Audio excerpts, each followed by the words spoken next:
म star agency manager टुकबहादुर Rana सरलाई सर्वप्रथम आतिथ्यता ग्रहणको निम्ति प्यानलिस्टको रूपमा आतिथ्यता ग्रहणको निम्ति हार्दिक अनुरोध गर्दछु। इस्टमा पहिला इस्टलाई आफ्नो पूर्वी क्षेत्रलाई विशेष गरी र त्यसमा पनि बिर्तामोड शाखालाई मुख्य आफ्नो कार्यक्षेत्र बनाएर अगाडि बढिराख्नु भएको र उहाँ मेटलाइफदेखि नै यो क्षेत्रमा पूर्णकालीन रूपमा आबद्ध हुनुहुन्छ। म सिटिजन लाइफ इन्सुरेन्सको senior agency manager Ishwari Prasad बरालज्यूलाई पनि प्यानलिस्टको रूपमा आतिथ्यता ग्रहणका निम्ति हार्दिक अनुरोध गर्दछु।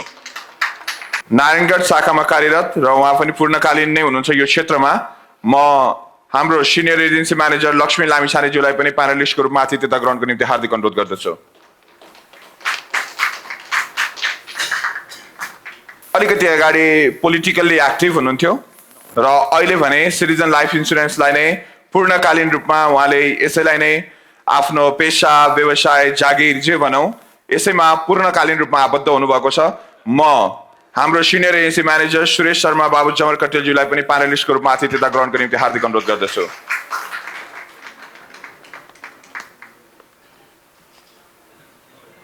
र त्यसै गरी हाम्रो अर्को प्यानलिस्ट जो कान्तिपथ शाखामा सिनियर एजेन्सी म्यानेजरको रूपमा आबद्ध हुनुभएको छ गोर्खा जन्मभूमि उहाँको, म हाम्रो सिनियर एजेन्सी म्यानेजर राजु श्रेष्ठज्यूलाई पनि आतिथ्यता ग्रहणको निम्ति हार्दिक अनुरोध गर्दछु।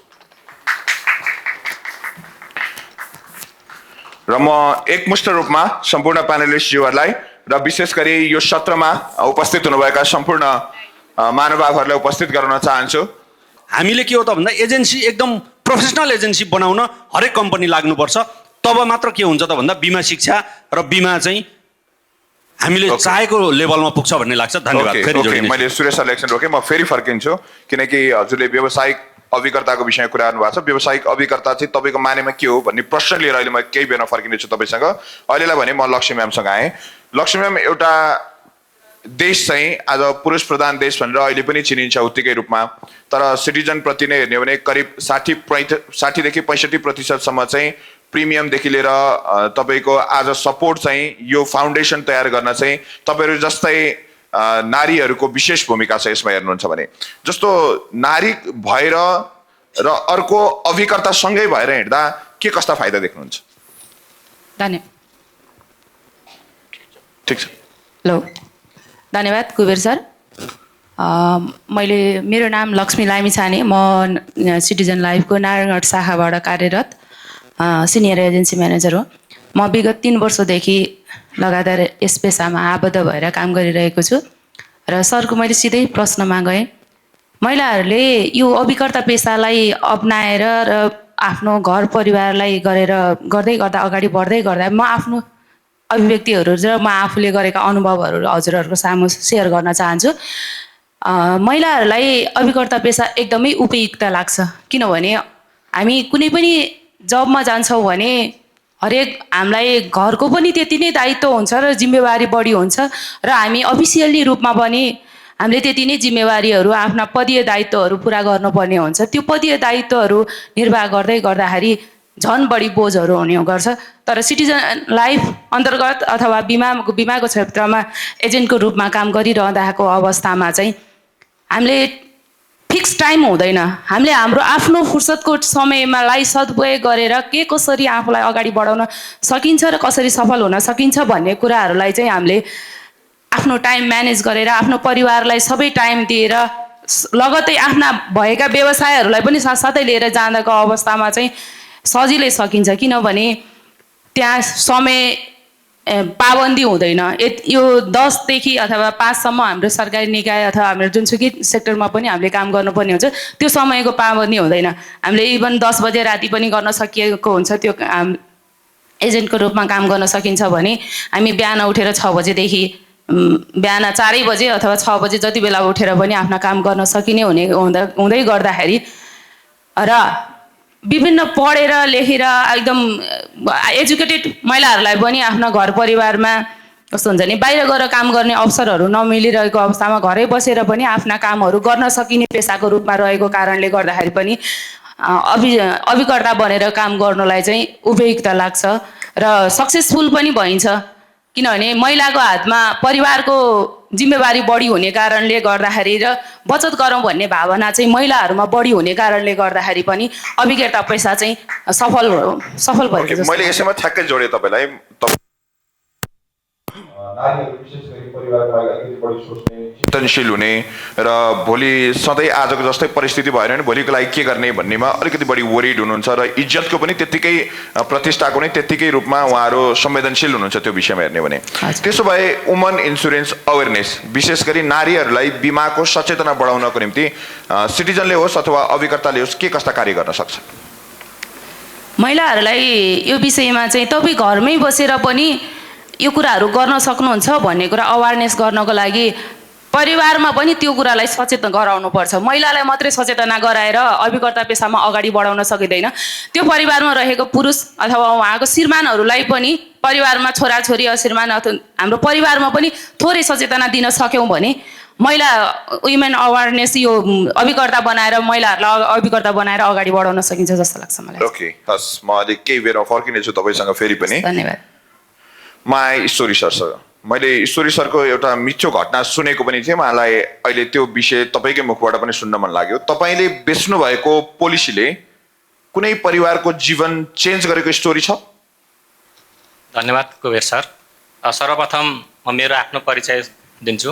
मेरो नाम ईश्वरी प्रसाद बराल। मेरो जन्मथलो ताप्लेजुङ हो र मेरो बसाइ अथवा कर्मथलो इलाम कन्याम र मेरो एजेन्सी अफिस अथवा मेरो शाखा अफिस बितामोड हो र म यो पेसामा प्रवेश गरेको आज 23औं वर्षमा प्रवेश गरेको छु अभिकर्ता पेसामा। म योभन्दा अगाडि अर्को कम्पनीमा काम गरिरहेको थिएँ र अहिले म सिटिजन लाइफ इन्सुरेन्स कम्पनी जतिखेर सुरु भयो त्यो समयदेखि 74 सालदेखि यो कम्पनीमा आबद्ध छु र मैले अहिलेसम्म थुप्रै पोलिसीहरू सेल गरेको छु र म यो सेक्टरमा आउनुको प्रमुख कारण र चाहिँ के हो भन्दाखेरि अभाव। मलाई पैसाको जरुरत थियो र मलाई पैसा धेरै कमाउनु थियो सम्मानजनक। त्यतिखेर मेरो सानो बच्चा थियो र मलाई अलिक गाह्रो पनि भइरहेको थियो पैसाको र मैले धेरै साथीभाइहरूलाई पैसा तिर्नुपर्ने अवस्था आएको थियो र मैले के गर्दा राम्रोसँग पैसा कमाउन सक्छु र मेरो लाइफलाई म चेन्ज गर्छु भन्ने मलाई एउटा चिन्ता थियो र मलाई कोही साथीले यो पेसामा होमिदिनु भयो र मैले यसबाट मनग्य इन्कम र सम्मान पनि देखेर मैले 23 वर्ष अगाडिदेखि यो पेसा काम गरिरहेको छु र यसरी काम गर्दै गर्दाखेरि मैले 10,000 पोलिसी सेल गरेको छु अहिलेसम्म र थुप्रै जनालाई घटना पनि भएको छ, थुप्रै जनाको म्याच्योर पनि भएको छ, उहाँहरूले रिटर्न पनि लिइसक्नु भएको छ र यति धेरै काम गरिरहँदाखेरि मलाई एक दिनको एउटा यस्तो याद आउँछ, अहिले पनि त्यो सम्झेँ भने म आफै पनि भावुक बन्छु र मैले कुनै दिन एकजना साथीलाई इन्सुरेन्स गरेको थिएँ र उहाँले फेरि मलाई एकजनाको रेफरेन्स दिनुभयो कुनै एउटा ब्याङ्कको शाखा प्रमुखको र उहाँलाई मैले पोलिसी सेल गर्न गएँ तर शाखा प्रमुखलाई कसैले पोलिसी सेल गर्न सक्नु भएको रहेन रहेछ र त्यो समयमा मैले उहाँलाई प्रस्ताव राखेँ उहाँकै क्याबिनमा गएर र धेरै समय उहाँसँग मेरो काउन्सिलिङ पनि भएन। उहाँसँग जम्मा जम्मी आधी घन्टा बसेँ र आधी घन्टाको समयमा उहाँले मसँग पोलिसी किन्नलाई उहाँ राजी हुनुभयो र खुसी हुनुभयो र उहाँले मलाई पोलिसी किन्नको लागि उहाँले एउटा चेक दिनुभयो। चेकमा आफै एमाउन्ट भर्नु भन्नुभयो र मैले उहाँको आएर पोलिसी काटिदिएँ। त्यसको केही समय पछाडि उहाँसँग मेरो आत्मीयता बढ्दै गयो। कतिको पोलिसी थियो हजुर? त्यो पोलिसी 20 लाखको थियो। ओके।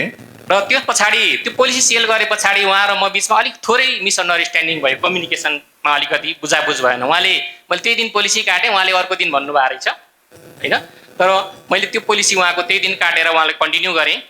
कन्टिन्यू गरिसके पछाडि उहाँसँग मेरो फेरि आत्मीयता बढिरह्यो, उहाँसँग एउटा क्लोज मित्रताको अगाडि बढ्दै गयो र उहाँको अफिसमा म सधैँ जाइरहन्थेँ। उहाँले मलाई सम्मान गर्नुहुन्थ्यो, उहाँसँग भलाकुसारी चल्थ्यो। गर्दै जाँदाखेरि उहाँसँग म 6औं महिनामा को दिन पनि उहाँको अफिस पुगेको थिएँ।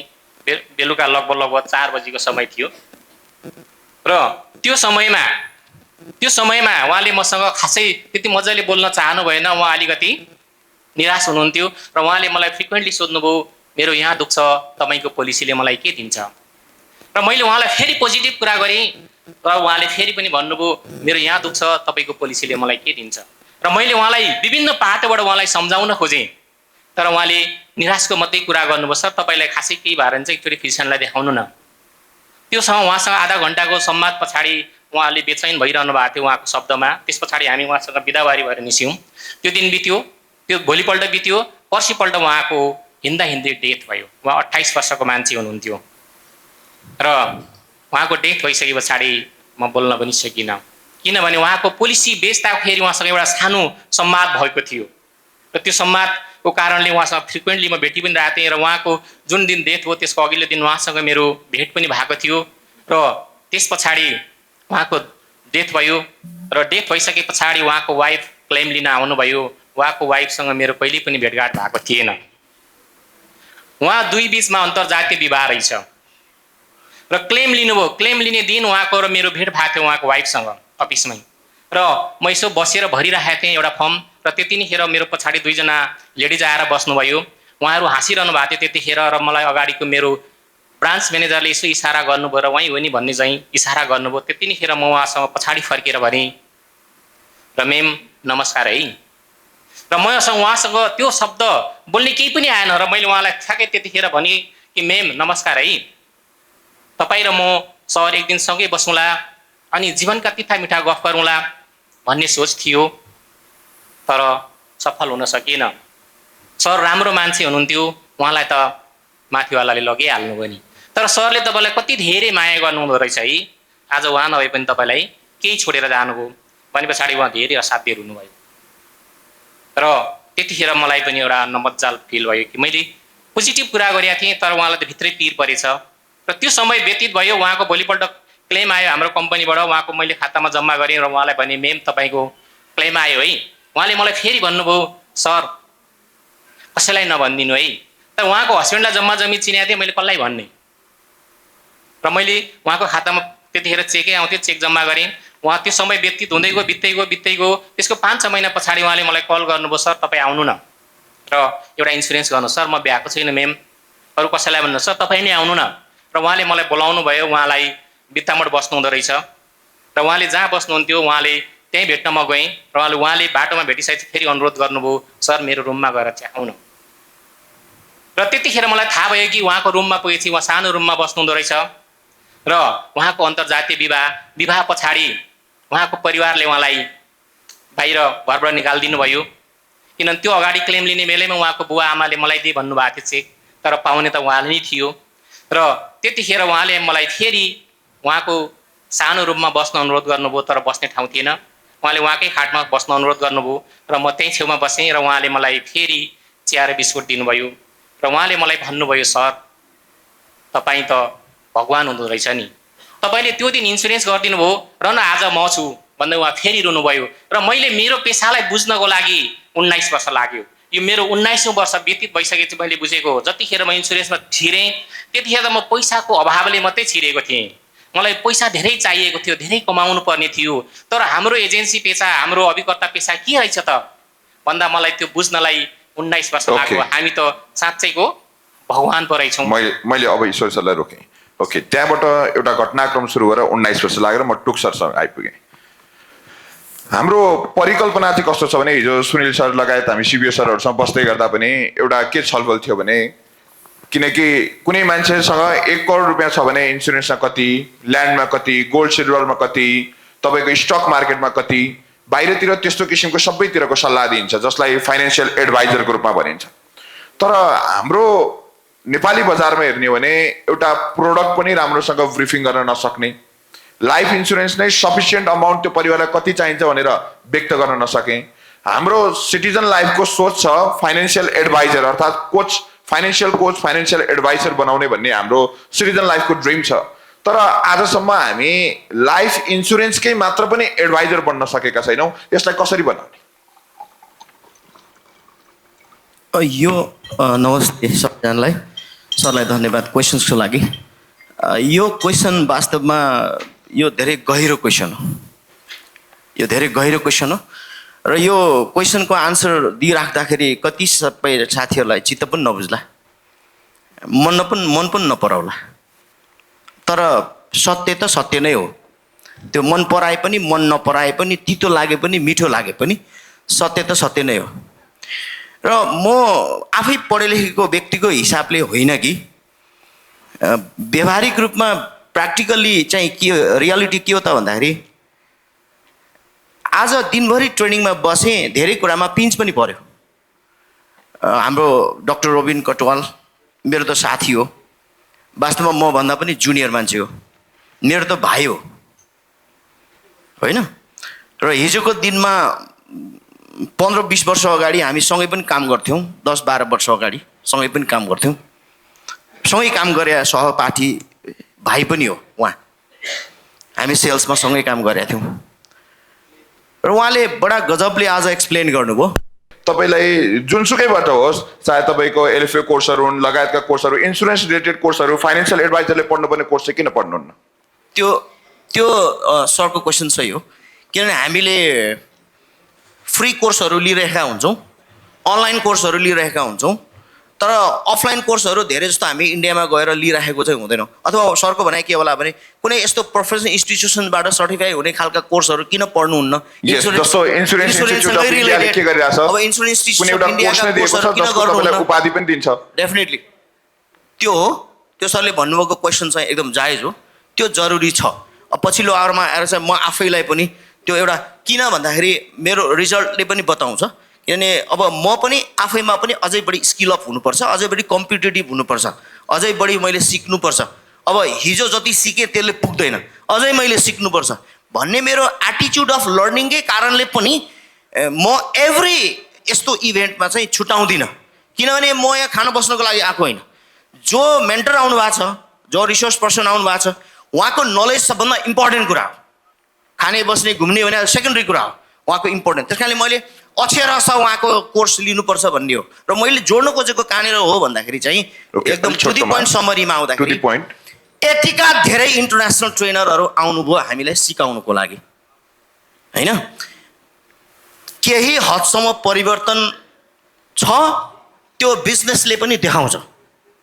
तर कम्पनीले जुन लेभलमा एक्सपेक्ट गरेको थियो त्यो लेभलमा हामी परिवर्तन हुन सकेका छैनौँ, या स्किल अप हुन सकेका छैनौँ, या अपलिफ्ट हुन सकेका छैनौँ। त्यसको एउटा रिजन, मेन रिजन भनेको ल्याङ्ग्वेज पनि होला, होइन? कि हामीले धेरै हिन्दी ट्रेनरहरू ल्यायौँ, त्यस कारणले पनि होला। त्यस कारणले कम्पनीले रियलाइज गरेर नेपाली ट्रेनर ल्याउनु भयो, त्यो हामीले मजाले आज दिनभरि इन्जोय गर्न पायौँ। भोलिको दिनमा अझै बढी चेन्ज होला। तर अघि रोबिनजीले भने जस्तै, सरले भने जस्तै, यो पेसा भनेको कहीँ कतै केही नपाएपछि अनि एजेन्ट बनेर आफ्नो यसो चाहिँ आफ्नो घरको खर्च गर्जो टार्ने भन्ने जुन बुझाइ छ समाजको, त्यसलाई हामीले चिर्न जरुरी छ। त्यसको लागि चाहिँ हामी नै सिरियस हुनुपर्ने जरुरी छ। सायद हामीले नबुझ्नेको कारण पनि सायद हामीले चाहिँ यथेष्ट त्यो लाइनमा प्रिपरेसन नगरेर, अध्ययन नगरेर, चिन्तन नगरेर पो होला कि भन्ने चाहिँ मलाई लाग्छ। त्यसैले अब हामी बढी चाहिँ चिन्तन हुनुपर्ने, अझै बढी लङ रन सोचेर चाहिँ काम गर्नुपर्ने। अहिले के खाने के पाउने भन्दा पनि म यसलाई चाहिँ लामो करियरको रूपमा लान्छु। अब आउने 10 वर्षसम्म मैले यो यात्रा तय गर्छु, अब आउने 20 वर्षसम्म म यात्रा तय गर्छु। अथवा गिडियन डुप्लेसिसले जस्तै रिटायर लाइफसम्म 81 वर्षको उमेरसम्म, 80 वर्षको उमेरसम्म म यात्रा तय गर्छु भन्ने हो कि त्यो लाइनमा एउटा चाहिँ प्रोफेसनल चाहिँ पेसाको रूपमा यसलाई म क्यारी गर्छु भन्ने मनसाय भयो भने सिक्न, पढ्न, सुन्न, तयारी गर्न मन लाग्छ। अब टेम्पोररी बेनिफिटको लागि हो भने चाहिँ त्यति लामो यात्रा तय गर्न चाहिँ मन लाग्दैन। त्यो चाहिँ कमजोरी जस्तो लाग्छ मलाई। ओके, मैले टुक्सरलाई नै छोटो एकदमै, आज मेरो टिमबाट यो मान्छेले लिइरहेको गति चाहिँ ठिक छ भन्ने त्यस्तो केही पात्रहरू हुनुहुन्छ तपाईँको टिममा, जसले फाइनेन्सियल एडभाइजर भोलिको दिनमा बन्न सक्नुहुन्छ, उहाँ त्यो किसिमको चाहिँ म गुण देख्छु भन्ने त्यस्तो कोही हुनुहुन्छ अहिले ठ्याक्क दिमागमा याद आउने तपाईँको टिममा? हुनुहुन्छ, जस्तो आज हाम्रो इन्जिनियर साहब हुनुहुन्छ प्रदीप मानन्द। Okay, good. उहाँ एउटा राइट लयमा हुनुहुन्छ। ओके, प्रदीप सर, होइन? Okay, good. एकचोटि उहाँ एउटा एटिच्युड एकदम पोजिटिभ चाहिने भए हुनाले उहाँमा एकदम राम्रो पोजिटिभ आजको दिनसम्म मैले राम्रो देख्छु। र उहाँ आफैमा पनि इन्जिनियर हुनुहुन्छ, एउटा एकाडेमिक मान्छे, एउटा एजुकेटेड व्यक्ति भएको हुनाले मैले त्यो एकदम देखिरहेको छु। ओके, तर त्यो लेभलको लर्निङ चाहिँ उहाँले गर्नुपर्छ। ओके, म टुक सरसँग म फर्किन्छु, किनकि म 3 राउन्ड क्वेसन सोध्छु भनेको, तर मलाई छुट्याइएको करिब 65 मिनटभित्र 27 मिनट गइसक्यो। म फेरि राजु सरसँग गएँ। जस्तो राजु सर अघि पनि मैले टुक सरले बोल्दा बोल्दा मेरो दिमागमा याद आएको, जस्तो इन्सुरेन्सकै भित्र अफिसियल कोर्सहरू जस्तो लाइसेन्सिएट भयो, एसोसिएट भयो, फेलोसिप भयो, त्यतातिर चाहिँ हाम्रो ध्यान किन पुगिरहेको छैन जस्तो लाग्छ? जस्तो इन्सुरेन्स भित्रकै चाहिँ अझ कोर्सहरू पढौँ, किनकि तपाईँ पढ्नमा रुचि पनि राख्ने भएको हिसाबले मैले तपाईँलाई यो प्रश्न सोधेँ। त्यो अफिसियल कोर्स चाहिँ गर्न किन मन लागिरहेको छैन, अथवा त्यो गर्नको निम्ति कसरी सहजीकरण गर्न सक्छौँ हामीले? Thank you again. मेरो विचारमा चाहिँ हामीसँग यो पढ्ने बानीको विकास छैन। सबभन्दा ठुलो कुरो कस्तो भने हामी सुनेको भरमा दौडिन्छौँ। रियालिटी के हो बुझ्दैनौँ मलाई जहाँसम्म लाग्छ। किनभने अघि हामीले एउटा गेम खेल्यौँ, डक्टर रबिनले एउटा गेम खेलाउनु भएको थियो। त्यसमा चाहिँ मैले मेरो टिमलाई के भनेको थिएँ नि, we have to be positive all the time, so 10 times yellow card मैले भनेको थिएँ। तर होइन, अब कहिलेकाहीँ हुन जान्छ, टिममा काम गर्दै गर्दा हामीले भनेको कुरा नपुग्न सक्छ। तर पोजिटिभ एटिच्युडले चाहिँ हामी अगाडि बढ्न सक्यो भने डेफिनेटली केही गर्न सकिन्छ। जस्तै टुकबहादुर सरलाई अघि हजुरले जुन कुरा भन्नुभयो, म पनि टुकबहादुर सरसँग एकदमै इन्सपायर भएर यो फिल्डमा आएको हो। र मलाई ल्याउने चाहिँ गोर्खा शाखाको सीता गुरुङ म्याम हुनुहुन्छ। सीता गुरुङ म्याम र अहिले निरु हाङसारुम्बा भन्ने दुईजना हुनुहुन्छ। उहाँहरू चाहिँ एकदम पोटेन्सियल छ। मैले चाहिँ अब अघि पनि भने जुम मार्फत म सबैलाई एजुकेट गराउँछु। अनि फर्मल जुन हजुरले त्यो कोर्सेसहरू किन गर्नुहुन्न भन्ने कुरामा चाहिँ हामी भर्खर 1 कक्षामा पढ्दैछौँ।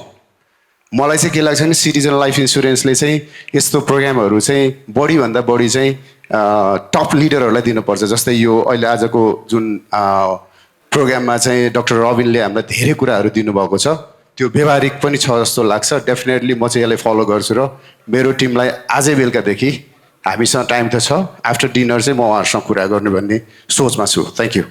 ओके, मैले सुरेश सरसँग गएँ। म जस्तो तपाईँकै टिमबाट दिपा म्याम सिओटी पनि हुनुभयो, त्यस पछाडि एमडिआरटी पनि हुनुभयो।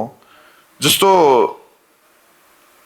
हाई प्रिमियम मार्केटमा क्याप्चर गर्नको निम्ति एउटा लिडरसँग चाहिँ कस्तो माइन्डसेट हुनुपर्दो रहेछ? प्रमुख कुरा त पोजिटिभ माइन्डसेट हुनु परिहाल्यो एउटा। दोस्रो, यो इन्डस्ट्री अलिक बढी चाहिँ आफ्नै रिलेसन बेच्ने इन्डस्ट्री जस्तो लाग्छ कि अहिलेसम्म चाहिँ।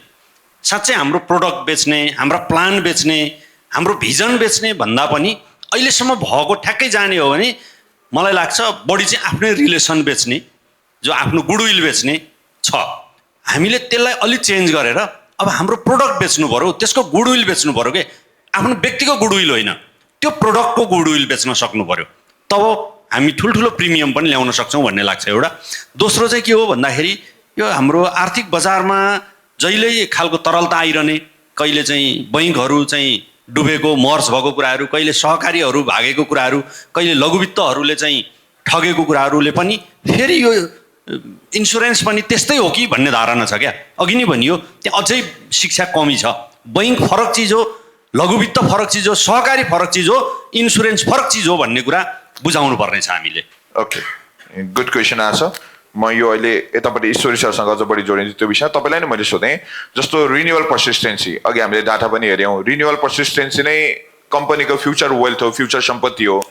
तर यो कुरा हामीले तपाईँहरूलाई नै, विशेष गरी लिडर्सहरूलाई यो कसरी बुझाउने? किनकि यति ठुलो ल्याप्स हुँदै गर्दा अल्टिमेटली हामीले गरेको इन्भेस्टमेन्टमा पनि अझ सर्टेन अमाउन्टहरू थपिँदै जान्थ्यो र ल्याप्स नै सबैभन्दा ठुलो। यसले बजारमा पनि कुनै एउटा मात्रै किस्ता तिरेको छ भने पनि त्यहाँ पैसा आउनेवाला छैन। बिमाले पैसा खायो भन्ने किसिमका भाष्यहरू निर्माण हुन सक्छन्।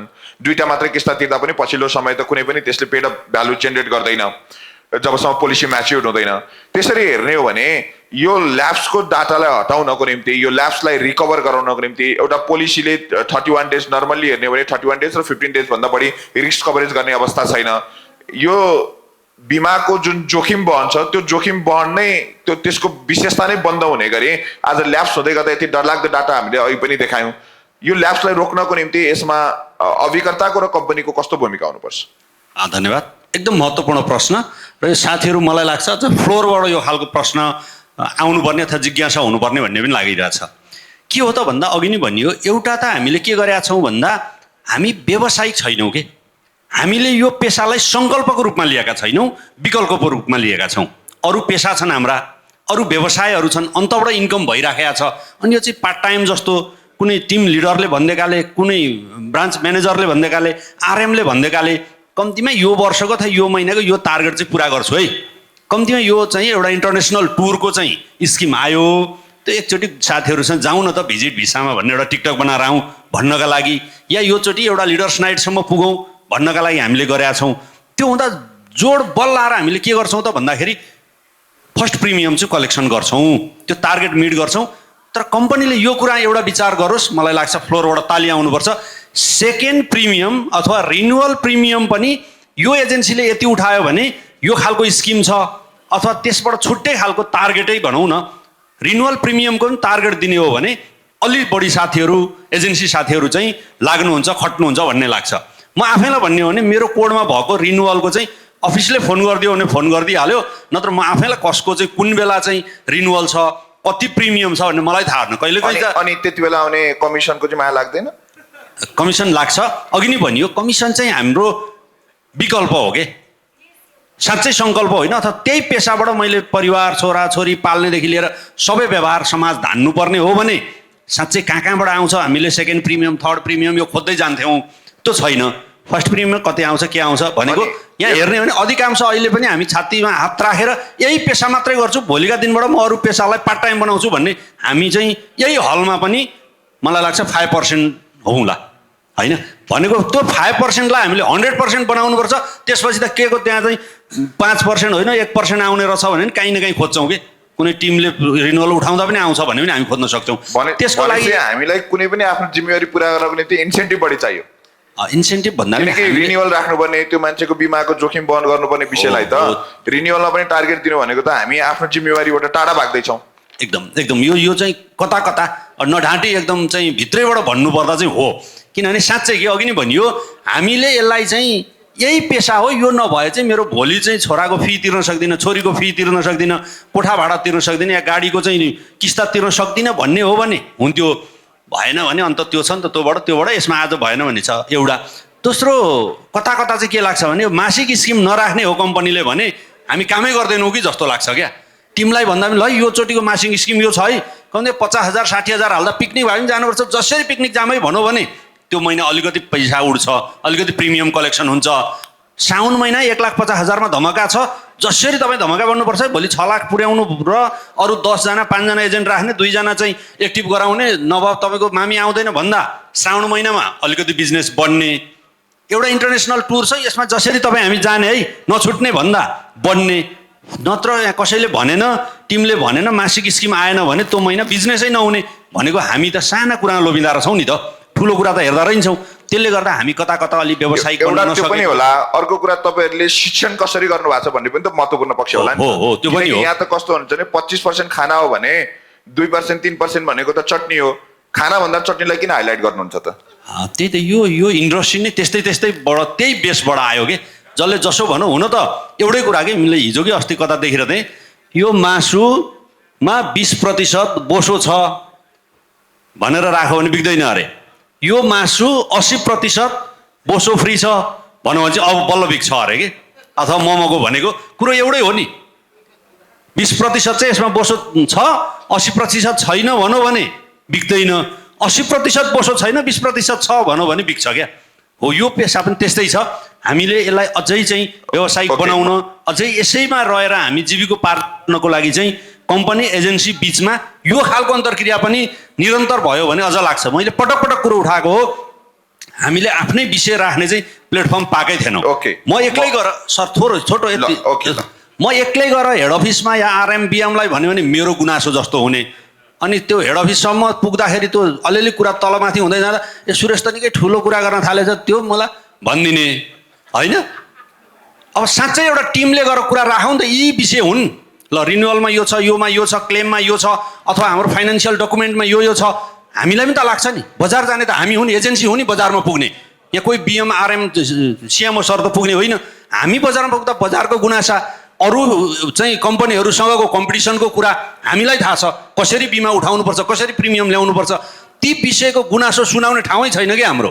टिम लिडरलाई सुनायो भने अब यो पनि काम गर्दैन क्या हो भन्ने, अनि अफिसतिर सुनाउने हो भने अलिअलि फरक पर्दै जाँदा माथि पुग्दाखेरि मैले कुनै दिन एकजनाले भनेको सुनेको हाम्रो एजेन्सीले बिजनेस डिल गर्दा चाहिँ म पनि एउटा कुनै कम्पनीको सिओ हो नि, तपाईँले मलाई नपत्याउने भनेर एउटा बैङ्कको सिओलाई थर्काउँदै हुनुहुन्छ हाम्रो एजेन्सीले, एकजना कटुवाल हुनुहुन्छ।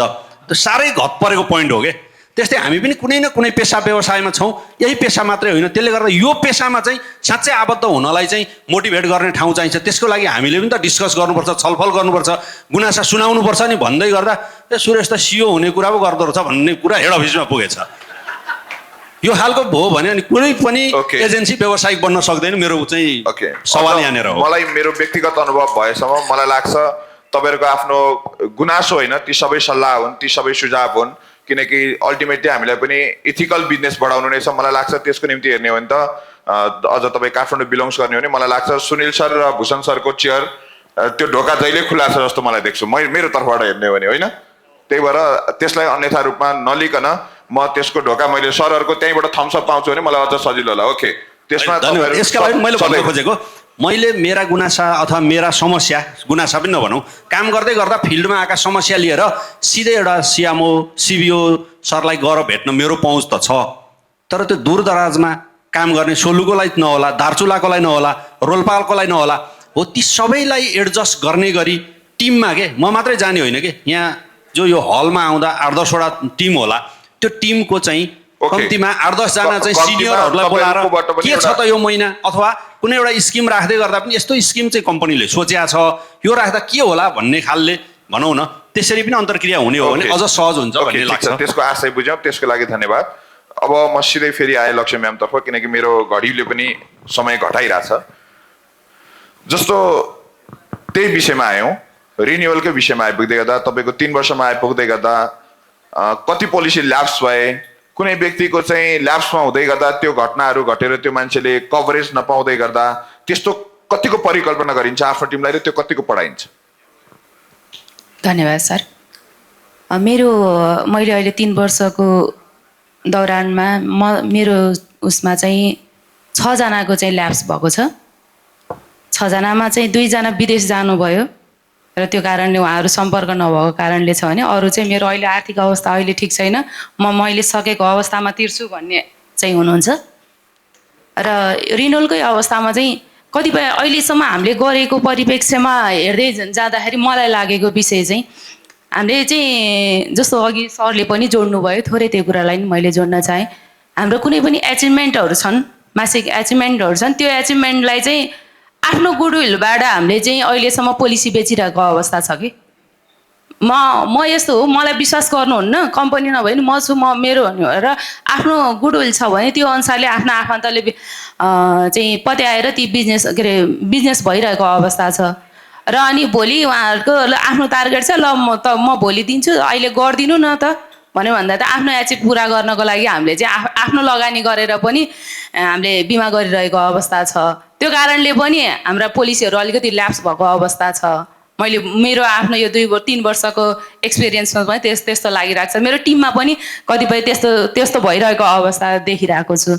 त्यो भएर र यसलाई गर्नको लागि चाहिँ हामीले पहिला सुरुमा हामीले एजेन्सीलाई बिमा भनेको यो र बिमितहरूलाई हामीले चाहिँ कसरी बुझाउनुपर्छ भने बिमा भनेको यो हो र यसलाई छोड्दा र यसलाई भोलि हामीले रिन्युअलहरू नतिर्दै गर्दाको अवस्थामा हामीलाई कसरी यसले चाहिँ हामीलाई फाइदा दिँदैन, जुन अहिले आइरहेको छन् मार्केटमा आइरहेका बिमाले ठगेर खान्छ, बिमाले केही गर्दैन, भोलि हाम्रो बिमाले पैसा दिएन पैसा खायो भन्ने कुराहरू चाहिँ जुन हाम्रो एउटा पहिलो पटक मात्रै प्रिमियम तिरेर नतिर्नेहरूको चाहिँ पुरै ल्याप्स हुन्छ नि त, हामीलाई त्यो बिमाले रिटर्न दिने गरेको छैन। जो दोस्रो पटक पनि प्रिमियम तिर्नुहुन्छ उहाँहरूको चाहिँ समयावधि पुगे पछाडि केही रकमहरू दिने गरेको छ भने त्यो कुराहरूलाई चाहिँ अझै पनि हामीले बुझाउन नसकिरहेको, हामी एजेन्सी भएर सबै प्राय अब हामीसँग ल्याप्स हुने प्राय पोलिसीहरू चाहिँ त्यही हो जस्तो लाग्छ कि मेरो आफ्नो विचारमा चाहिँ अझै पनि हामीले बिमितहरूलाई त्यो कुराहरूमा चाहिँ अझै बुझाउन नसकेको अवस्था हो जस्तो लाग्छ सर यो विषयमा चाहिँ। र मैले यो कुराहरू चाहिँ मेरो एजेन्सीहरूलाई चाहिँ यसलाई चाहिँ हामीले न्यूनीकरण गर्नुपर्छ है। हामीले बिमा किन गराएको हो, बिमा गराउनुको उद्देश्य के हो, बिमा गराउनु भनेको हामीले उनीहरूको आर्थिक अनिवार्य बचत गराएर उनीहरूलाई सुरक्षा दिलाउनु हो भने हामीले यो कुरा पोलिसीलाई चाहिँ ल्याप्स हुन दिनु हुँदैन भन्ने कुराहरू चाहिँ मैले मेरो एजेन्सीहरूलाई मेरो टिममा चाहिँ साथीहरूलाई पनि सम्पूर्ण जानकारी गराउन चाहे। जतिजना विदेशमा बस्नु भएको छ कम्पनीले तपाईँहरूले उहाँहरूको इमेल प्रदान गरिदिनु भयो भने रिन्युअलको नोटिस चाहिँ जसरी एसएमएसमा आउँछ त्यसरी नै इमेलमा पठाउनको लागि अहिले कम्पनीबाट प्लानिङ भइरहेको छ। त्यसैले जसको क्लाइन्ट विदेशमा हुनुहुन्छ इमेल चाहिँ अनिवार्य लिनु होला। रिन्युअलको फलोअप हामी इमेलबाट पठाउने व्यवस्था गर्दैछौँ, त्यसले केही न केही ल्याप्समा सहजीकरण गर्छ भन्ने हाम्रो विश्वास पनि छ। धन्यवाद सर। ओके, म ईश्वरी सरसँग आएँ। ईश्वरी सर, जुन 19औं वर्षमा पुगेर तपाईँले जुन रियलाइजेसन गर्नुभयो एउटा बिमाको लागि र मेरो भूमिकाको विषयमा भन्ने विषयमा, जसरी एउटा बच्चाको जन्मिने बित्तिकै न्वारण हुन्छ, एउटा बच्चा जन्मिने बित्तिकै बिमाको दायरामा ल्याउने परिवेश कसरी सिर्जना गर्न सकिएला? अब धन्यवाद कुबेर सर, राम्रो क्वेसन गर्नुभयो। र जसरी मैले 19औं वर्षसम्म काम गर्दाखेरि हाम्रो पेसा के हो थाहा भयो र जसरी एउटा बच्चा जन्मिन्छ, जन्मिसके पछाडि न्वारन हुन्छ र त्यस पछाडि त्यो बच्चालाई कसरी बिमा व्यवसायमा अथवा बिमामा जोड्न सकिन्छ भन्ने कुरा एउटा बच्चाको जसरी कम्पलसरी न्वारन हुन्छ त्यसरी नै एउटा व्यक्ति जन्मिने बित्तिकै त्यसलाई बिमाको दायरामा अनिवार्य कसरी ल्याउने र कसरी जोड्ने भन्दा पनि त्यसमा चाहिँ बच्चा जन्मिसके पछाडि त्यो प्यारेन्ट्सलाई, त्यो अभिभावकलाई त्यो बच्चालाई हायर एजुकेसन दिने, उसको पछाडि बिहे गर्ने